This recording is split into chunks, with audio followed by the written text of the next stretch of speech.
যুদ্ধ বিগ্রহের কারণে বিশ্ব অর্থনীতির ভারসাম্যহীনের সময়ে সবাইকে একে অপরের পাশে দাঁড়ানোর আহ্বান জানিয়েছেন রাষ্ট্রপতি মোহাম্মদ শাহাবুদ্দিন। একই সঙ্গে তার আহ্বান, উৎসবের আনন্দ থেকে কেউ যেন বঞ্চিত না হয়।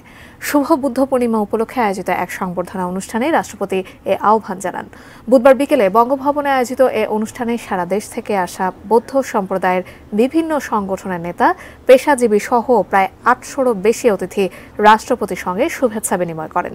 এ সময় রাষ্ট্রপতির সঙ্গে স্ত্রী ডাক্তার রেবেকা সুলতানা ছিলেন। রাষ্ট্রপতি তার স্ত্রী ডাক্তার রেবেকা সুলতানা বৌদ্ধ নেতাদের শুভেচ্ছা জানান। পরে সবার উদ্দেশ্যে রাষ্ট্রপতি বলেন, সব ধর্মই মানুষের কল্যাণের কথা বলে, মানুষকে শান্তি ও সৌহার্দ্যের শিক্ষা দেয়। তিনি বলেন, মানুষের কল্যাণের জন্যই ধর্ম, অকল্যাণের জন্য নয়। একই সঙ্গে ধর্ম উপলব্ধির বিষয় তর্কের নয় বলেও মন্তব্য করেন রাষ্ট্রপতি। বিশ্ব অর্থনীতিকে ভারসাম্যহীন করে তুলেছে।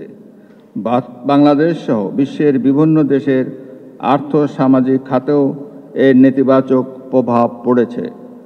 কঠিন এ সময়ে আমাদের একে অপরের পাশে দাঁড়াতে হবে।